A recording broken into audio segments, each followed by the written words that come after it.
Приятели, како што најавувавме пред 7 години, кога доаѓавме тука во Радовиш, кажувавме дека дотогаш не беше така, затоа така кажувавме. Дека ако ја добиеме довербата од граѓаните во текот на целиот наш мандат, ќе биеме во постојан контакт со народот. Ќе доаѓаме најмалку еднаш во годината, во голема група да разговараме, да ве слушнеме, да ги кажеме политиките, да ги објасниме, да чуеме мислење, идеи, критики. И така е, во целиот овој период за нас, во целите овие 7 години, останавме доследни на тоа што го кажам. И не го правиме тоа само во првата или во втората година или пак пред изборот. Тоа го правиме постојано. Секоја година тим на ВМРО ДПМН, поделени сме во два тима, едниот го водам јас, другиот го води Зоран Старевски, со поголем број на луѓе кои што се на одговорни функции, доаѓаат и во Радовиш, и во другите градови низ Македонија,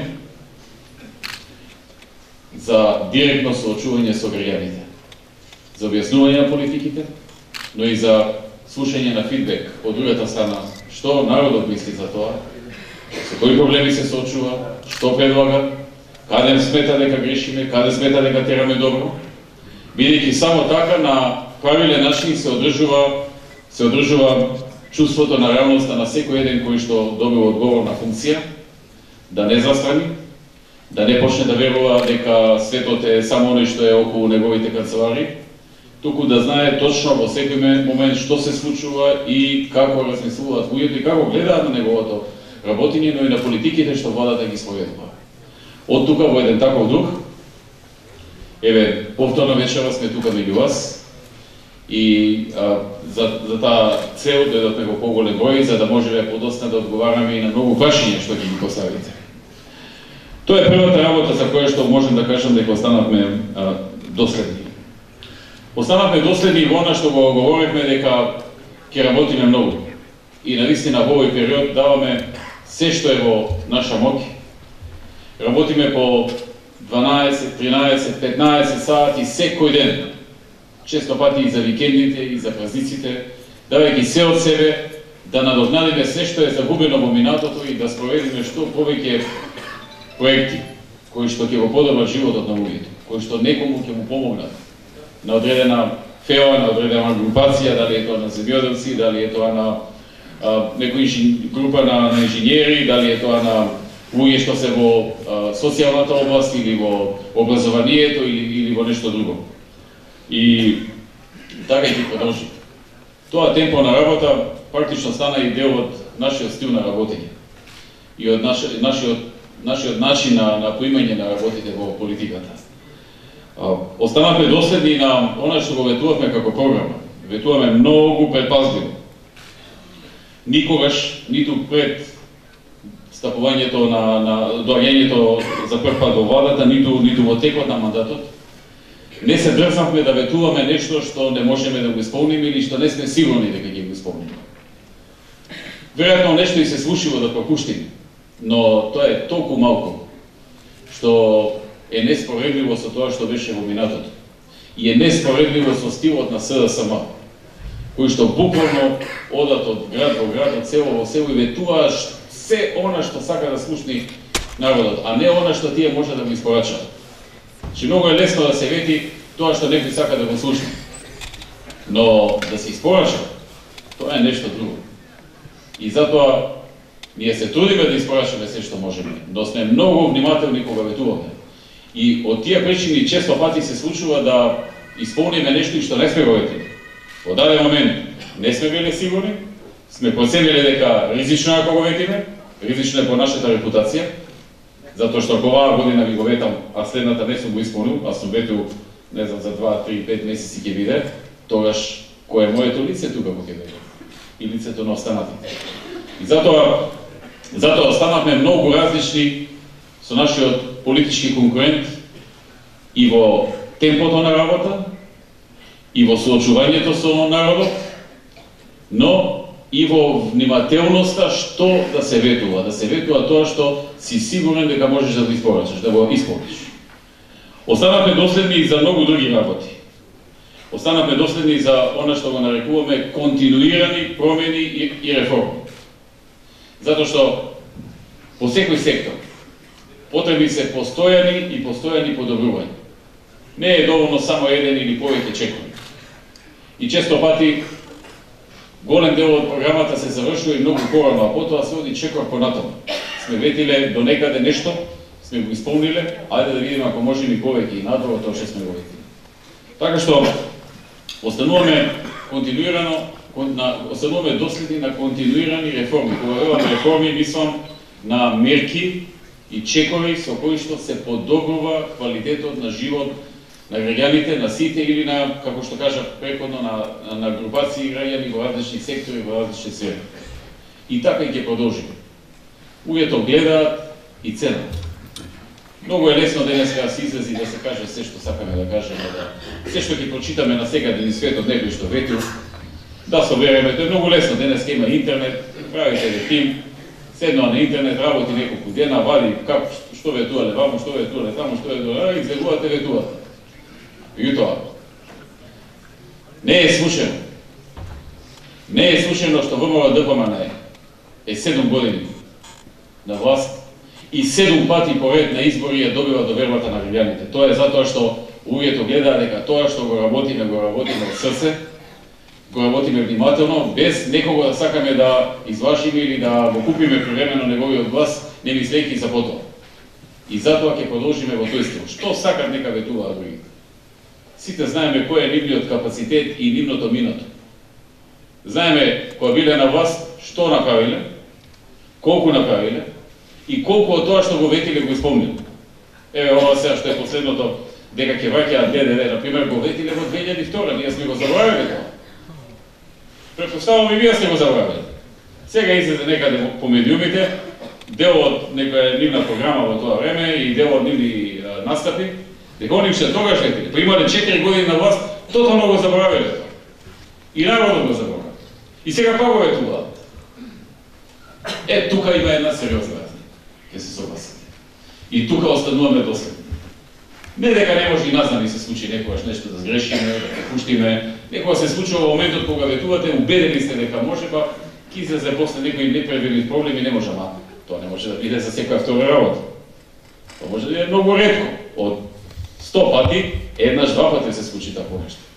А кај нашиот политички конкурент имаме од 100 ветувања, 95 или 100 се неостварени. Тоа е разликата. Така што, остануваме доследни на она што го кажувавме дека ќе останеме со грижа за сите категории на лица. Например, кажавме дека ќе имаме грижа за пензионерите, но не ветувавме дека ќе зголемуваме пензии во 2006. Подосна почнавме да ветуваме, кога веќе ги земавме низгините, видовме колку можеме, што можеме како влада, какви се можностите на државата, на буџетот. Кога бевме надвор, не бевме сигурни, не ветувавме. Кога влеговме, почнавме да качуваме пензии, а кога веќе дојда наредни избори, веќе знаевме каква е состојбата и почнавме да даваме ветувања. Потоа ни се случија непредвидени ситуации. Дојде светската криза. Никој не можеше да ја предвиди. Ни се случи европската должничка криза веднаш после неа. Но обстојавме за време на таа светска должничка криза, светска глобална криза и европска должничка криза. И во тој период, кога никој друг во Европа не качуваше пензии, во оваа држава се зголемуваа пензиите. Затоа што сме го ветиле, направивме се што е во наша моќ, најдовме начин, ги покачивме пензиите за пензионерите. И тоа не беше единствено за пензионерите. Направивме редица други мерки, различни можности за бесплатни користење на банјски рекреативни и одење на бања и така натаму, понатаму можности за различни јавни превози во главниот град да се користат бесплатно и редица други работи кои што покажаа континуирана грижа. Денес една мерка, по некој време нова мерка, трета мерка, четврта мерка, дел по дел се трудиме колку што можеме да покажеме, затоа што навистина имаме грижа да помогнеме. Знаеме тешко време, кризи се во прашање, не име лесно на луѓето. Не можеме, можеби да постигнеме се што сакаме, но го постигнуваме тоа што сме го ветували. Па и малку повеќе од тоа понекогаш. И еве во тој дух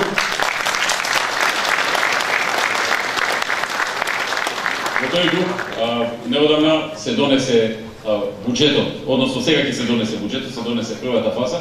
Сега мислам дека понеделник, вторник е гласањето, финалното гласање за буџетот на Република Македонија, каде што е вградени се средства, да од 1 март имаме ново зголемување на пензиите, на пензионерите, а од септември зголемување на платите во јавната администрација. Тие пари се ставени во буџетот и резервирани точно за таа цел. Или да речеме, останавме со грижа кон оние лица што се во потешка материјална состојба, кои што користат социјални бенефиции, помошти, подршки и така натаму, и таму континуирано правиме такви чекови. И за нив, да речеме, во овој буџет што сега се усвојува, предвидено е исто така од март месец да дојде до зголемување на средствата за социјална помош, меѓутоа и не само тоа. Редица други работи постојано се прават, зашто подосна министерот за труд Ана Патрова. Океј, јас ќе спомнам неколку од нив. Редица други работи се прават за да им се помогне, за да може да полесно и поквалитетно го преживеат овој период додека не најдат вработување. А паралелно работиме на тоа да се најде вработување. Паралелно работиме на убедување на колку што е можно повеќе инвеститори да дојдат во Македонија, тука да инвестираат во нашата земја, да отворат нови работни места.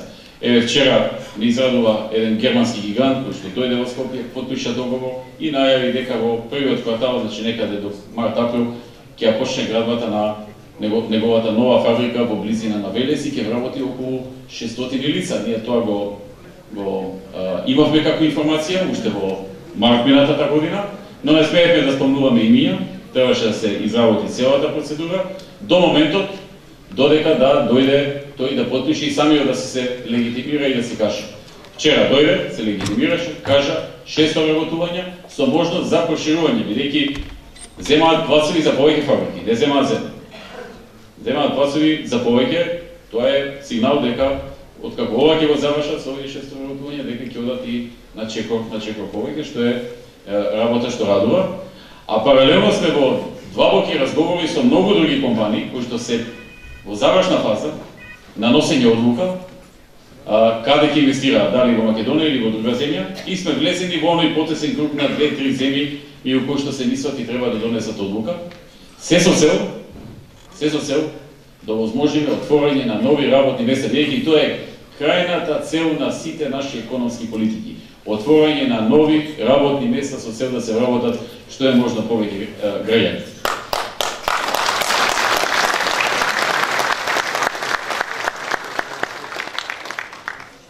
Кога дојдовме во владата, неработеноста беше екстремно висока и сега е висока, но во еден тежок период на светска глобална криза и европска должничка криза, додека неработеноста растеше во сите земји, имаше една земја во Европа каде што таа се намалуваше, а тоа е Македонија. Од 38 сега е 28,8, значи без малку 10% поени помалку, што ќе се согласам со вас, веројатно секој во вас тоа го помислува дека треба уште, да, треба уште, но во многу тешко време сепак се успеа да се убlaži тешката ситуација и како што сега заминува кризата, јас чврсто верувам дека можностите за вработување, односно за доаѓање на нови инвеститори ќе растат. И како што тоа време доаѓа, многу повеќе сме фокусирани да ги привлечиме да дојдат кај нас во Македонија. И не случајно, токму во овој период пред неколку месеци, поставив и трет министар во владата што е задолжен за привлекување на инвеститори. Преходно беа двајца, тоа беа Веле Самак и Бил Павлевски, сега дојде и Джери Наумов, за да имаме повеќе луѓе во исто време на повеќе места да убедуваат, да зборуваат, да ги презентираат можностите што ги дава Македонија, затоа што има што да понудат. Ние во меѓувреме направивме држава која што нуди најдобри услови за правење бизнис во Европа. И сега е фазата на продажба на таа приказна, на маркетинг на таа приказна, да се дојде до ушите на оние кои што треба да ги донесат одлуките за отворање на нови фабрики. Ние не сме голема држава како Англија, Франција, Германија и што год да се случи, веднаш сите знаат. Ние сме мала држава и мораме на поинаков начин да се бориме за место по сонцето. Тоа некогаш го правиме со телевизиски реклами по меѓународните телевизии и вестници. Тоа некогаш го правиме со директни одења во различни компании, или пак со нивно собирање на едно место па држење на оние бизнис роудшоа, тоа значи презентација пред поголема група бизнисмени. Па го прават промоторите што ги испративме на 30 локации. И така натаму, значи со сите сили, на сите начини се обидуваме добрата приказна од Македонија да допре до оние кои што треба да донесат одлука да отворат некој нов капацитет, кој што ќе отвори работни места и таа одлука да биде за Македонија. И така и ќе продолжиме. Нашата главна грижа е да го решаваме проблемот со невработеността и ќе постанеме посветени на таа главна грижа. Ќе останеме доследни и на грижата за земјоделците. Во минатото, знаете, тие беа ставени на маргините на општеството. Нема никакви субвенции.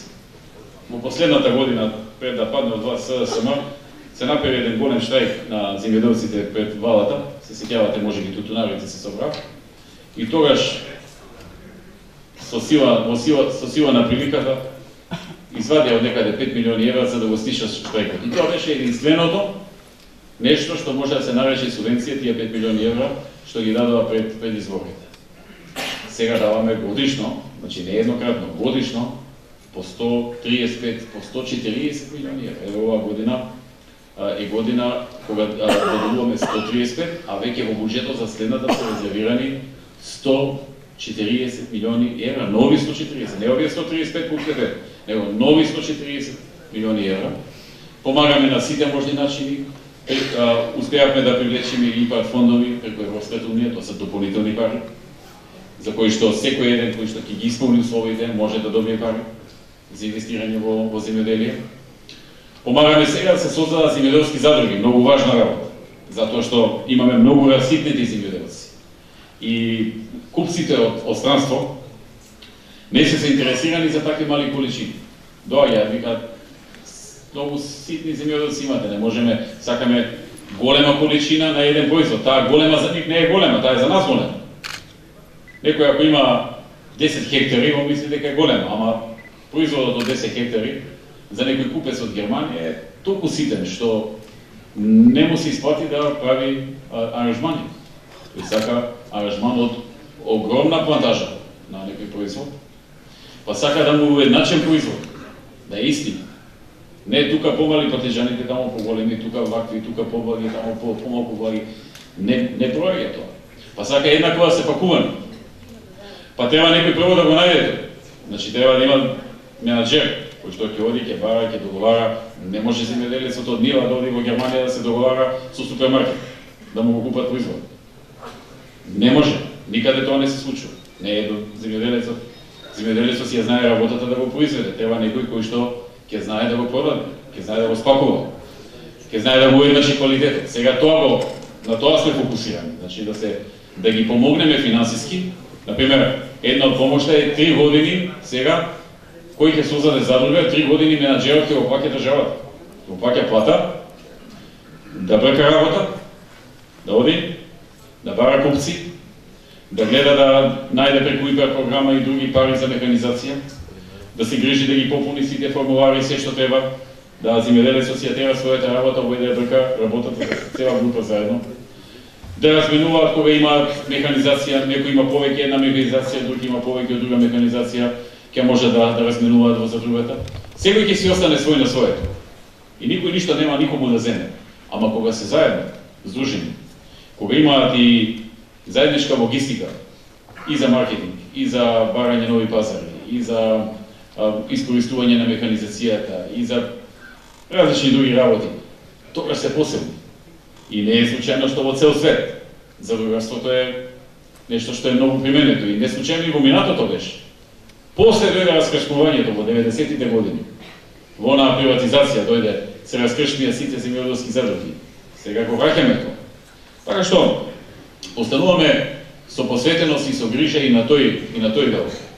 Помагајќи на секој начин, со многу други мерки, кои што подосна и министрот земјоделие, да тука, тој ќе се обрати подоцна околу тоа. Остануваме исто така и посветени на ранливите категории на лица и не случајно направивме и напори да се најде место во државната администрација за 1600 луѓе од различни ранливи категории. И сега имаме уште една нова за поврзана со хендикепирани лица, 300 хендикепирани лица за кои што огласот е во тек. Фокусирани сме исто така на инфраструктура, да се изгради инфраструктура што повеќе. Иако трпевме некои критики, сепак ако видите кој колку направил, не е споредливо тоа што го направил СДСМ и тоа што го прави и го правеше ВМРО, ДПМН и ќе го прави. И тука е одлична вест што во февруари ќе почне градбата на автопатот од Скопје Свети Николе Штип. Размислуваме понатаму да продолжи и надолу. Не можам сега да го ветам тоа кога и како, меѓутоа во план ни е кога ќе тргне да видиме ако е нешто можно да се направи за Никој Радович. Го разговараме тоа.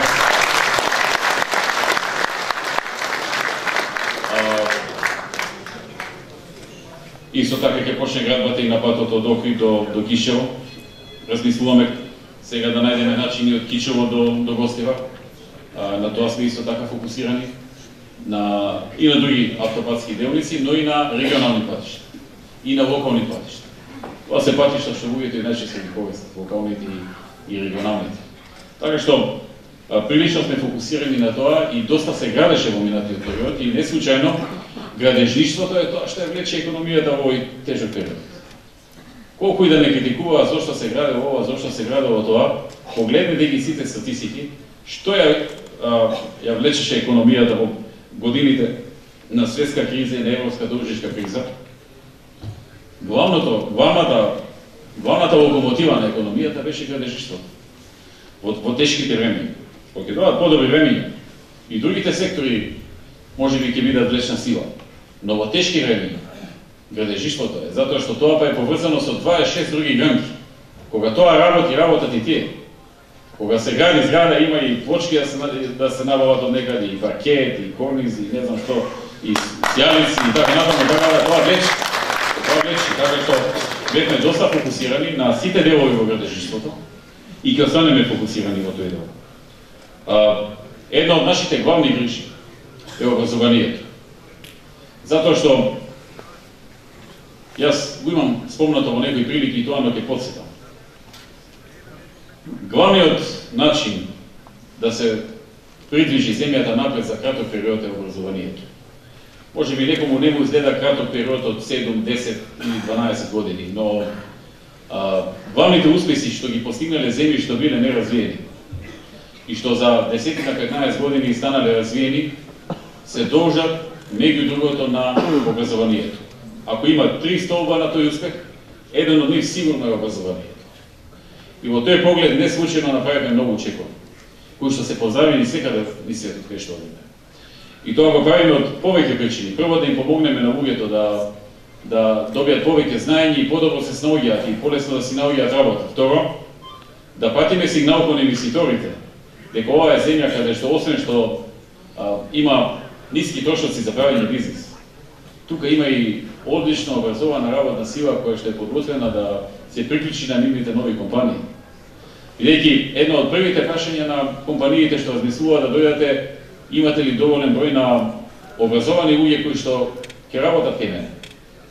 Колку има електроинженери, колку има машински инженери, колку има информатичари, колку има од некоја друга струка, зависно за што планира да произведува, химичари, не знам, што и да е. Така што, не случајно и каков квалитет са тие.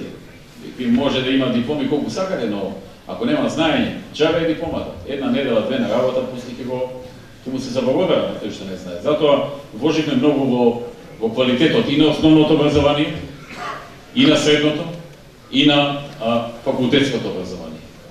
Во основното ги воведовме и нови предмети, како етика, како информатички технологии, во средното воведовме бизнис, предприемништво, иновации, ја менуваме структурата на предметите. Го ставаме тоа што ќе им треба на луѓето во иднина, што ќе им помогне да одат напред. повлековме чекори да имат задолжително и бесплатно средно образование. И сега секој еден од нив завршува средно. Порано имаше многу со основно. Многу тешко се наоѓа работа за луѓе со основно. Тешко и за соседно, но полесно отколку за основно. Отворихме нови универзитети, нови факултети. Тука во Радовиш е исто отворено. Правиме чекори со кои што сакаме да помогнеме на луѓето и на младите, но и на повозрасните кои што заради било која причина во минатото пропуштиле да завршат факултет. Преведуваме книги од највисоко рангираните универзитети што ги учат книгите. 1000 книги ги преведуваме, односно при крај сме више со тоа, околу 900 се више готови, се преведуваат на македонски јазик. И од тие се учи. Од тие што учат на Харвард, на Јейл, на Масачетус, на Сорбона, на Оксфорд, на Кембридж. Од тие книги се учи и тука. А не некој да не замајува со скрипти за кои што и пари ќе земеш. Не, се учи од тие кои што учат најнапредните студенти во светот. Вложивме многу во лаборатории. Нема напредок без тоа. Не може само теоретски. Така да, правиме чекори кои што од корен го менуваат општеството во Македонија. На подобро. На нешто што порано било зашмаено, застанато и кој не му обрнувал посебно внимание. Одело некако по инерција, без напредок, без новини, без иновации, без следење на тоа што е во светот. Сега тоа се менува. Останавме исто доследни на борбата против криминалот и корупцијата. Силно удрихме секаде каде што обезбедивме докази, онака како што ветивме. Кој ќе се фати, тој ќе плати. Независно кој од каде е партијата, чичкоми, вујкоми, стринами, нема такво нешто. Ако се обезбедат докази, се покренува процедура. Бил ли у ВМРО, бил ли у СДС, бил ли во некоја друга партија, нема за тоа никаков респект, ниту пак попуштање. Така и ќе продолжиме. И додека е ВМРО ДПМН на власт, така ќе биде. Нулта толеранција за корупција. Се разбира, останавме и со грижа, и доследност и за националните интереси. Останавме партија која што даде многу во промените на нештата за земјата да се приближи во НАТО и Европска унија. Јас ќе ве подсетам, со години се збореше НАТО и Европска унија, меѓутоа ги немавме исполнето условите. Условите за влез во НАТО, условите за почеток на преговори. За 2 години по доаѓањето на власт ги исполнивме сите услови. Во 2008 година НАТО јавно призна, земјата е спремна. Друго прашање беше што не добивте покана, но од аспект на реформи, од аспект да се сведат работите во една сфера, во друга сфера, да се сведат значи на минимално потребно ниво. Ја немам дека идеално, да не ме разберете погрешно. Има проблеми, има слабости. Меѓутоа имаше многу повеќе. Толку многу повеќе што велеа вие не сте уште спремни. Треба минимум стандард да стигнете. Сега тој минимум стандард е стигнат. Сега ние се бориме и над тој минимум доди. И ќе се бориме. Ја затоа викам континуирани реформи. Не реформи до сега па натаму ќе одмараме. Не. Постојани реформи и подобрување и надградување на работите. За 2 години ги стигнавме сите оние нешта што беа потребни за да го исполниме сето потребно за добивање покана за НАТО. Веќе следната 2009 исполнивме се што беше потребно за да почнеме преговори за Европска унија. Пред тоа немавме исполнено. Пред тоа се збореше вака е, така е, унијата се залагаме, проевропски сме, за Европа сме, за не знам што, а дома ситуацијата не е за Европа. Тоа се заврши. Ние секоја година, 5 години поред, имаме позитивен извештај, имаме препорака од Европската комисија. Таа е таа што дава да некој спремен или не спремен. Тоа што ние имаме друг програм, што ниту една друга земја го нема, тоа е друго прашање. Тоа е прашањето поврзано со името на нашата држава, името на нашиот јазик, македонскиот, и името на нашата нација, македонската нација. Тоа е друго прашање. И тоа е прашање каде што исто така покажуваме грижа. Каде што претрпевме тешки притисоци, понижување, притисоци, закани. Не беше лесно во овие години сето тоа да се издржи, но нашата цел е да дојдеме до ситуација каде што ќе имаме некаков компромис, кој што за мнозинството граѓани во земјата ќе биде прифатлив и ќе бидат задоволни. И со тоа решение, и нормално со влезат во НАТО и во Европската унија. И ние сме и спремни, и ќе бидеме и понатаму спремни да се приклучиме на НАТО, да ги почнеме преговорите со Европската унија, тогаш кога НАТО и Европската унија ќе бидат исто така спремни. Да ја примаме. Јас во моето излагање ќе се задржам на некои аспекти од делот на економските политики што ги спроведува владата, бидејќи тоа е сегментот кој што реално ни одзима можеби и најмногу енергија, кај што се насочени најмногу ресурси, но сепак е и најважно бидејќи тоа е основата на сите останати политики доколку сакаме да имаме и кај нив резултати. Сето на што го гледате како позитивни развои, а ги има многу во сите останати сегменти, како што спомна председателот, во образованието, во здравството, во делот на социјалната, во делот на пензиската политика, сето тоа не би било можно доколку немаме економија, немаме буџет кој што е квалитетен и немаме политики кои што придонесуваат да државата се развива во вистинска насока.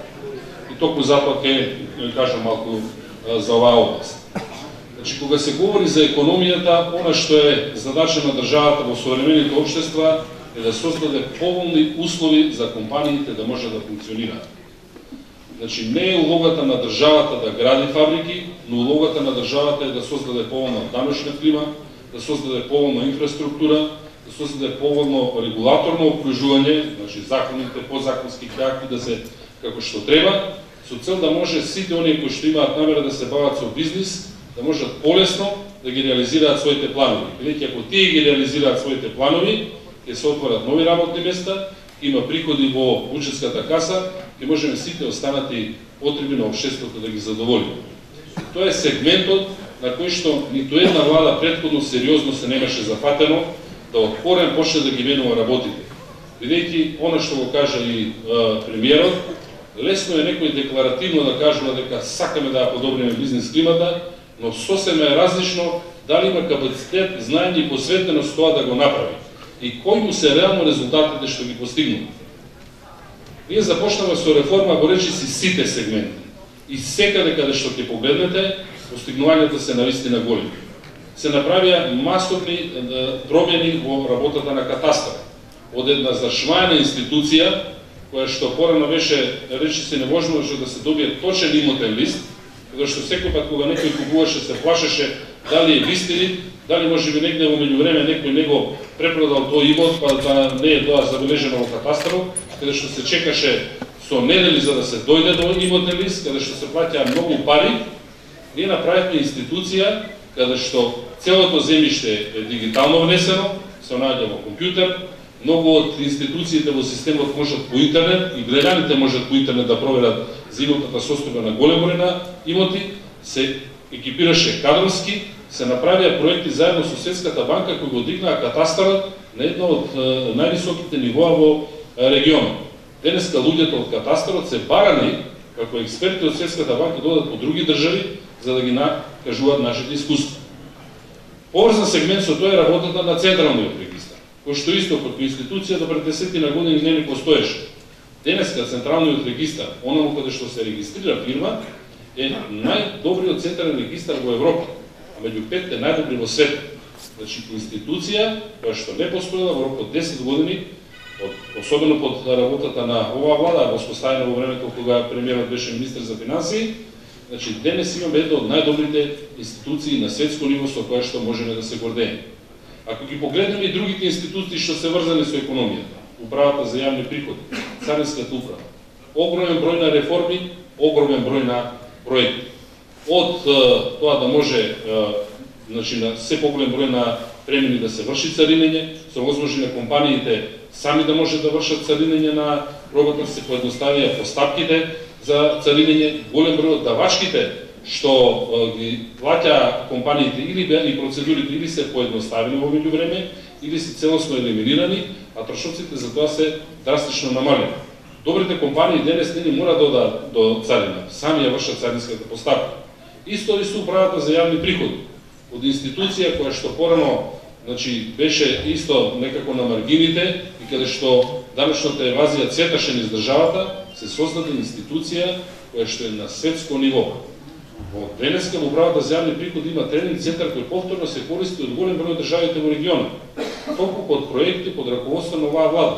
да не зборам за сите компјутерски системи, за сите обуки што се направени таму, што е дел од основата да имаме квалитетна економија. Директно со управата за јавни приходи беа и реформите во даночната сфера. Имено сите знаете дека порано и даноците на добивка, и персоналниот данок, и давашките за пензиско и здравствено осигурување беа драстично поголеми. И бевме меѓу првите во регионот што го уведовме равниот данок, каде што се намалија даноците и каде што голем број на дури и светски финансиски институции вика ќе направите грешка, сега ќе ви паднат приходи во буџет, државата ќе иде во банкрот. Тоа е така ако не направите реформи во управата за јавни приходи во царинската управа за да ги приберете даноците. Но постои директна корелација. Секоја развиена држава, погледнете ја во светот, која што има ниско ниво на даночна евазија, каде што луѓето си ги плаќаат давашките, а тие добро е да се пониски, има повисок животен стандард. Тоа и се случи и кај нас, значи приходите во буџетот со намалување на даноците, наместо да се зголемат, наместо да се намалат, тие се зголемија.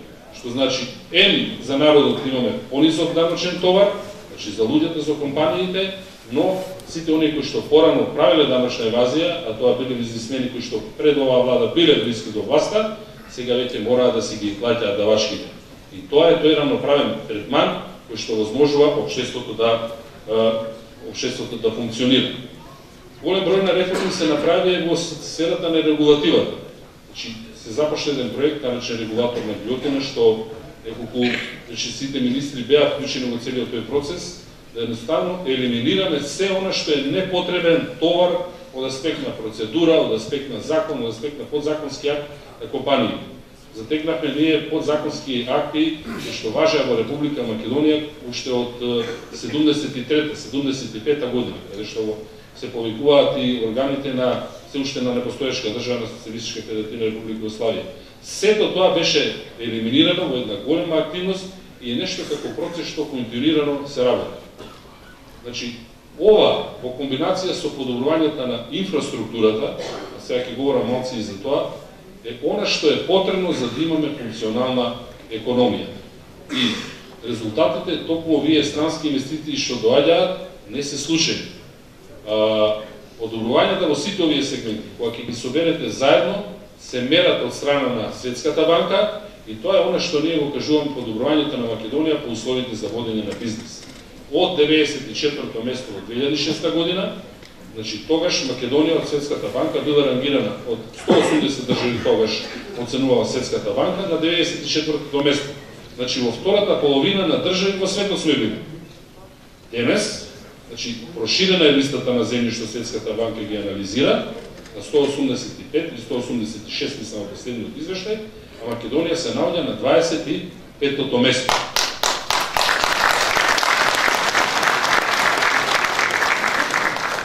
Тоа значи дека реформите не го тврдиме тоа ние, туку го тврдат најрелевантни фактори во светот. Реформите што ги спроведува оваа влада се во вистинска насока.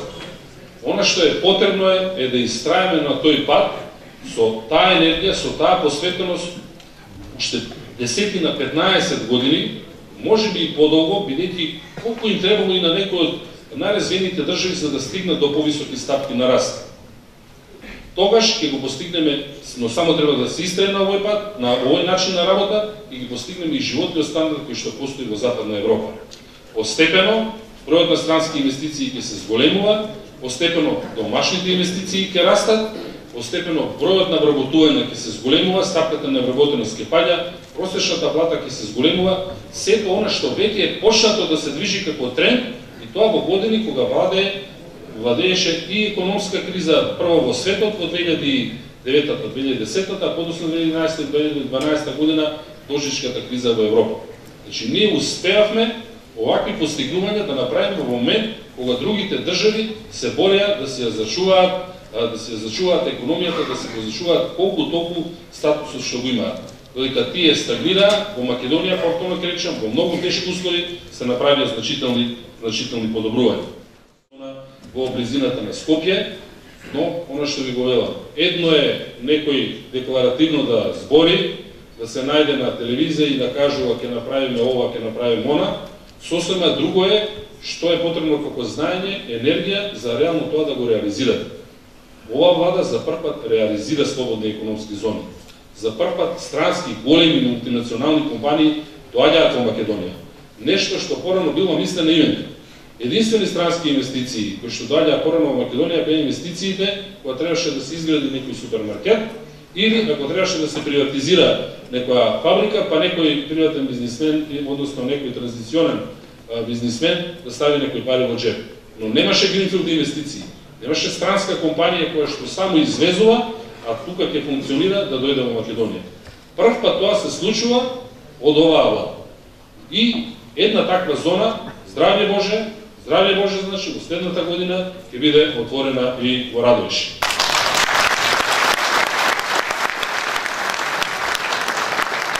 Тука пред месец дена приближно, се видовме со градоначалникот, да знам дека имаше некои проблеми од нивото правен карактер со разрешување на прашањето на зоната. Мислам дека тие ќе видат во најскоро време надминати, работиме на врз основа на тоа искуство и на промена на законите, да тоа видно не се случува во другите зони, но кога ќе се создаде таа зона, ќе се создадат услови да донесеме и некоја компанија како онаа што беше најавена во Велес. Ние немаме намера сите компании да ги ставаме во зоните во Скопје. И тоа постојано го нагласуваме и секогаш. Прво што ги носиме компаниите е надвор од главниот град. Видите, знаеме дека таму проблемот со неработеноста е поголем. Знаеме дека е таму потешко да се дојде до работно место и доколку некоја компанија е спремна во надвор, значи, од главниот град, особено онаму каде што има поголем степен на неработеност, да отвори погон, спремни сме да дадеме и поголема државна помош. Бидејќи знаеме дека на крајот најважното и првото прашање кој секој човек мора да го реши, тоа е вработувањето.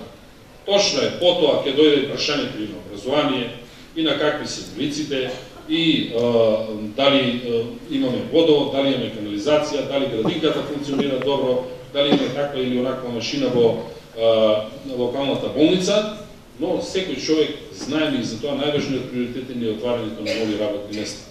Но тоа не се отвара само вака со одлука на влада.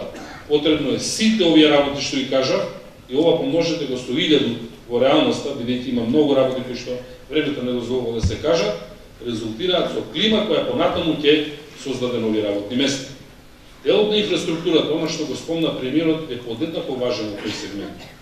Овој автопат што се договори и кој што ќе биде, ќе се отпуши со реализација следната година од Скопје, Свети Николе до Штип, здравје, видно нели ќе дојде, секако еден ден ќе дојде и до Радовиш, но треба некаде да се почне, не само да се збори. Еве реално ние почнуваме во таа насока, но тоа е само еден од сегментите. И успеавме да го завршиме автопатот од Куманово до границата со Србија.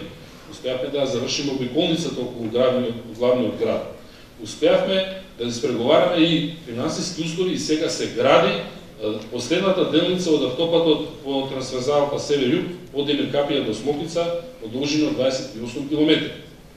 Тој не бил случајно оставен последен, тоа е најтешка, најскапа делница, многу чини и сите претходни влади си кажат дај да направиме наму каде што е рамно, ефтино чини, па ќе се пофалиме после полесно.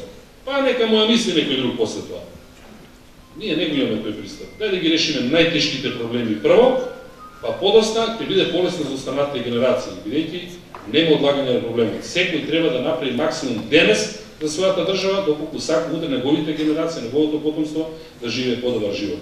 Во таа насока е не само автопатот, значи од Миладиновци, односно Скопје, Миладиновци, Свети Николе Штип, туку и во западниот дел, каде што исто така е договорен нов автопат од Кичево до Охрид, а ќе бараме концесионери за делот од Гостивар до Кичево и се разбира обновување на некои други патишта. Во делот на инфраструктурата и покрај критиките што ги трпевме, неколку пати сме кажале, во првите години сметавме дека фокусот не треба да биде на автопатишта, туку фокусот треба да биде на изградба на локални и регионални патишта. Во реалноста, луѓето, еве, во кое сакате место погледнете го во Македонија, најчесто секој ден користат локалните и регионалните патишта. Многу помалку го има движењето од тоа автопатишта. Тие се потребни за заживување на економијата, добро е ако имате автопат, ама доколку до вашето населено место одите по земјен пат, не ја бива работи. И затоа во првите години максималниот фокус беше на она што било со години запоставување. Видите, тоа е онаа истата група на земјоделци која била запостувана. Живеат во некое село, што ќе им правиме пат, тие се земјоделци, нека си вркаат таму работа, нека се движат со трактори. Тоа е несериозен пристап. Ние обратно, значи, го ставихме фокусот и бидејќи бројките е важно да ги кажам точно, тоа само ќе спомнам. Значи, до 2012 година од оваа влада се изградени и рехабилитирани 190 локални патишта во вкупна должина од 412 км. Значи, до 2012. Во овој момент се работи на нови 105 локални патишта во должина од 216 км. Значи, сите заедно автопатишта соберете ги во Македонија и овие и тие што ќе се градат не се во должина колку овие што се започнати само локални патишта. Изградени се и рехабилитирани 15 регионални патишта во должина од 318 км. И во тек изработка на регионални патишта од нови 72 км. Значи, ако ги соберете сите овие заедно, ќе дојдете од цифра од приближно 1000 км на нов асфалт поставен од оваа влада во изминатите години. Повеќе, значи повеќе од независноста на државата до сега неколкократно. И сега, од кога во тој дел се постигнати релативно добри резултати, иако има уште многу патишта што треба да се направат, сега се фокусираме на автопатиштата. Но, ви велам, тоа е потребно. Потребно е тој пристап да се фати доколку се сака и раномерен регионален развој. Голем проект што направивме и во делот на изградба на канализациони и водоводни системи. За прв пат, значи порано секоја општина со децентрализација ви се велеше, вие сте сега одговорни за да ги градите канализационите и водоводните системи во вашата општина, бркајте работа, луѓето кои ќе дојдат да се жалат, треба кај вас да дојдат, а не во влада. Тоа беше така и ние можеме така да се однесуваме и тоа да го кажуваме како оправдување. Но не го земавме тој пристап.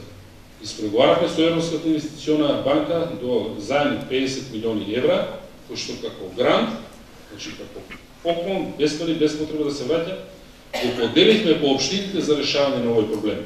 Видите, мора на луѓето да им се возможат и такви услуги. Значи, сето тоа е правено од оваа влада со цел да се подобрат повторно и условите за живење, и условите за финансирање, и условите за водење на бизнес. Се тоа се правеше паралелно со една друга голема активност, а тоа е задржување на макроекономската стабилност. Повторно, порано на обичните луѓе не им значеше нешто многу, кога ќе им кажете, знаете што, во Македонија имаме добра или во некоја друга држава имаме добра макроекономска стабилност. Ама во години на криза тоа се покажа како многу важно. И дури денес некои од западните држави сваќаат кои се политиките и колку е умно оно што сме го правили. Значи, ние успеавме да задржиме инфлацијата да биде под контрола. Они што се постари меѓу вас, јас не сум до толку, ама сепак сум доволно стар, да се сеќам на времето во поранешна Југославија, каде што имаше фантастична инфлација, каде што човек не знаеше колку вредат парите од денес утре, и беше во постојана трка по претворање на денари во девизи, за да не се изгуби 1 или 2 дена. Овој проблем некои држави во соседството не го реши. Спред да дојам владата работа во Србија неколку години и таму исто овој проблем денес им се јавува. Постојан пораст на цените и девалвација на локалната валута. Тоа во Македонија не е случај. Некој пат работите ги взимаме здраво за готово, ама цената, значи цените во Македонија растат со поумерено темпо. Девизните резерви се на историски највисоко ниво. Курсот на денарот е стабилен од дента кога е направена, значи од кога е воведено еврото. Не е мрднато. Тоа е многу важно за да имате сигурност и во економските политики, но и за инвеститорите од надвор. Мора да имате стабилност. Од кога дојде оваа влада на власт и банкарскиот систем е стабилен, вие се сеќавате, неколку банки отидоа во годините, значи пред оваа влада, неколку банки отидоа во стечај, се затворија, некои од тие луѓе завршија во затвор, но голем број на луѓе и фирми ги изгубија своите депозити. Тоа е висока цена да се плати. Со координирани политики и на Централната банка, и на она што го прави владата, спречено е да имаме тука нестабилност. Сите овие фактори, заедно со умерениот буџетски дефицит, значи ние не трошиме повеќе од оно што ќе можеме да вратиме во иднина. Земјата денес е меѓу третата најмалку задолжена земја во Европа. Кој како сака нека гледа и нека критикува дека се зголемил долгот, има параметри како се мери задолженоста на една држава, а тоа е секогаш како споредба од вкупната економија во државата. Македонската степен на задолженост сега околу 33,8%, е 34%, нека биде, е меѓу трите, трет најмалку задолжена држава во Европа. Сега, што значи тоа? Повторно вака нека рече, па добро, нас тоа може би не ни значи во секојдневниот живот, но верувајте, има огромна цена доколку ние задолжим државата пребрзо. Многу е лесно една влада да земе кредити од странство, кои што се можеби непродуктивни, да направи некакви проекти денес, кои што можеби кај луѓето и ќе има краткорочен ефект, ама ќе остане како долг да го враќаат идните генерации. И колку е повисок долгот, толку каматните стапки што ќе ги платите ќе бидат повисоки во иднина. Ќе си навешете еден товар на грб. Затоа таа треба да се држи на умерено темпо, како едно одговорно домаќинство. Ако дома земете многу кредити, има опасност да крајно осиромашите. Затоа треба умерено да се водат овие политики и тоа е нешто што ќе остане да го правиме во иднина. Значи, не би сакал да должам повеќе, неки ви реков, во секоја област, било кој министер да го прашате, ќе ви каже дека е силно фокусиран, бидејќи е тоа така. Но она што можете да бидете сигурни дека нема влада досега, и јас од она што имам видено доста и во Европа и светот, нема влада и многу пошироко, која што работи поангажирано, со поголем напор од владата на Никола Груевски.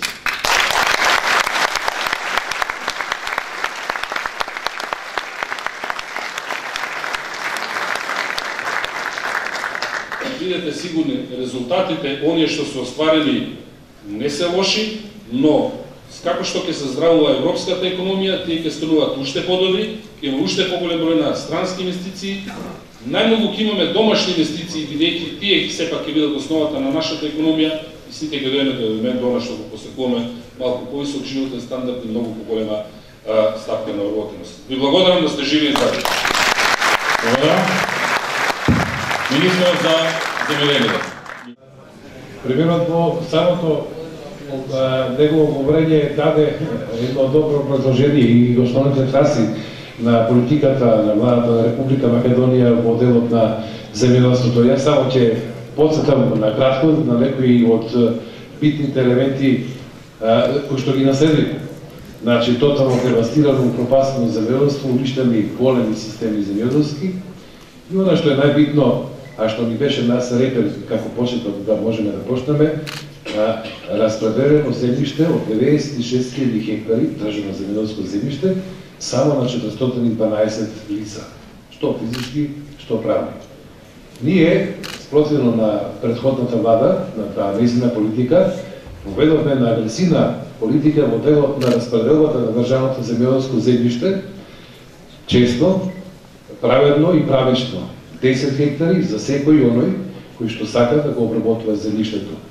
Затоа, во изминатите години, во 2007-2013 година, објавивме 67 огласи, преку кои што склучивме над 7000 договори и распределивме преостанато државно земјоделско земјиште со површина од над 66.000 хектари. Почитувани присъдни само за илустрација ќе го земам примерот во Радовиш, каде што до овој период од 2007 година се распределени 1398 хектари и исклучени со 85 договори. Но од 2007 до 2013 година се распределени 976 хектари и се склучени договори со 79 лица, а до пред 2006 година само со 5 лица се склучени договори и распределена површина за нив само за 422 хектари, а од 2007 до 2011 976 на 79 лица. Односно, секој лице по новата распределба има добиено 12 во просек запека 35 хектари, за разлика од овие другиве кои што имаат претходно добиено над 73 хектари по едно лице. Тука сакаме да бидеме праведни и правешни, сред тоа што знаеме во една ситуација кога беше уништено и упропастено стопанството, кога социјалните проблеми беа големи, единствен спас за граѓаните кои што беа и работниците кои што беа испркени на улица, оставени без основна екзистенција, дека тоа може да го најдат во земјоделството. Од тие причини водевме оваква политика на распределбата за земјоделското земјиште, а вие знаете дека имавме и неколку јавни повици до сега каде што ги повикуваме земјоделците, кои што имаат долгогодишни овошни или лозови насади, а немаат изрегулирано статус на земјоделското земјиште, но склучено договор со Министерството, тоа да го направат со елаборат, да го ја пријават својата површина, за да можеме да ги поведеме во владение, а по тој остав да можат без никакво проблем да ги користат субвенциите. За субвенциите премиерот кажа дека воопшто не се споредливи заради тоа што претходно ги немаше. И оние што ги имаше тие 5 милиони евра, не ги исплати претходната влада заради тоа што веќе ги имаше потрошено за закупи дупки во буџетот, односно во фондот за социјално осигурување. Не 5, 17 милиони евра беа исплатени во 2006 година, за да оваа година се проектирани 135, 2014 140, 145 и 150 2016 и 2017 година. Паралелно со тоа почитувани присутни покрај финансиската поддршка која што ја распределуваме во земјоделството, особено внимание водиме и на финансиската поддршка во руралниот развој. Мене ми е задоволство да кажам дека ние со градоначалникот на општина Радовиш имаме навистина добра соработка и веќе сме во фаза на реализација на два проекти, а тоа е померката 321 подобрување на квалитетот на животот во руралните средини во село Аловица, да се изгради, односно да се реконструира културниот дом, каде што се предвидени средства од 10.559.000 денари, и мерката 322 обнова и развој на селата, каде што треба да се направат урбанистични планови за селото Аликоч, Коџалија, Сутулци, Калаузница, Злевово, Буџин и така натаму, каде што ги покријат трошоците Министерството за земјоделство во висина од 4.950 денари, 4.950.000 денари. Ова е резултат на соработката која што имаме со сите локални самоуправи таму каде што имаме навистина квалитетни добри градоначалници. Така се случува. И така и се предложиме за тоа што почитувани граѓани. Радовиш, односно земјоделците од Радовиш се судираат со еден голем проблем, а тоа е со водостопанството Радовишко поле. Тие што се занимаваат со земјоделство знаат за што зборувам. Иако е основано 2008 година ова водостопанско предпријатие, истопанисува, како што знаете, со хидромерилитивниот систем Мантово, Брана Мантово, Малите брани, Конче 1, Конче 2, Бучин и малиот систем за наводнување Конечко поле. Имаме ние проблем со функционалноста на водостопанското предпријатие. Лоша состојба со инфраструктурата за наводнување, односно руинираност на отворените канали, ама да си признаеме дека и добар дел од хидромеханичката опрема, односно од железаријата недостасува. Таква е ситуација да широмаштијата се становијат луѓето и права штета по тој основ кога ја нема ова опрема која што е многу потребна за да може да функционира системот. Но затоа, во 2014 година, во основа на одлуката на владата, вие како што знаете, големи средства се предвидени за реконструкција, рехабилитација, проширување, напредување и градење на нови системи за наводнување, покрај постоечкиот систем. Предвидуваме да се изработи проектна документација за рехабилитација на главниот пот ГВ2 од должина 1800 метри и да се започне со конкретна рехабилитација на каналот. Извадба на компензационен базен, на левиот магистрален канал, доградување на автоматски чистилици за речетките и сифоните и градување на испусти и празнење на сифоните и рехабилитација на затворачот на темелниот испуст на браната Мантово. Со ова, сетиот овој систем ќе го ставиме во функција за да можеме целата ова обработлива површина од 3462 хектари да можеме да обезбедиме вода, заради тоа што водата во средниот период ќе биде исклучително важна, заради тоа што имаме големи последици од климатските промени за кои што за жал вие сте и во овој регион сведоци. Понатаму сакам да кажам дека во следниот период, веќе во следната недела, во владина постапка влегува и објавувањето на лобиштата, затоа што знам дека и во ОВК има доста лобжи, значи за Сбиланци, за Липковиќ, за Парналија и за Подарс. За овие 4 лобишта ќе се бара нов концесионер, а за останатите за Плачковица, за Габревци и Игњево, вие знаете дека веќе има големи друштва кои што стопанисуваат со овие. Почитувани присутни, ние покрај политиките кои што ги поведуваме во земјоделството, истовремено водиме грижа и за вашето окрупнување. Ја донесовме за окрупнување на земјоделското земјиште. Ја донесовме националната програма за консолидација на земјоделското земјиште, го донесовме законот за окрупнување на земјоделското земјиште, го донесовме законот за здружување на земјоделците во земјоделски затворки, што е особено битно, заради тоа што на тој начин ќе се создаде уште поголемо и поефикасно економично работење во земјоделството, поголем приход за земјоделците, потврда на се тоа што го кажав и потврда на оние податоци кај што ги имаме изголемени површините кои што ги обработуваме, ги имаме изголемено приносите по единица површина, го имаме изголемено вкупното земјоделско производство на 720 милиони евра и го имаме изголемено извозот на македонските земјоделски производи лани 500 милиони евра, за разлика од 2006 кога имавме 242 милиони евра. Тоа се фактите и податоците кои што сакам да ги соопштам за ова кратко време кои што ми е дадено на располагање, дека добро се работи во земјоделството. Грешиме, понекогаш сигурно, меѓутоа се трудиме што помалку да бидат тие грешки на задоволство на сите земјоделци. Благодарам.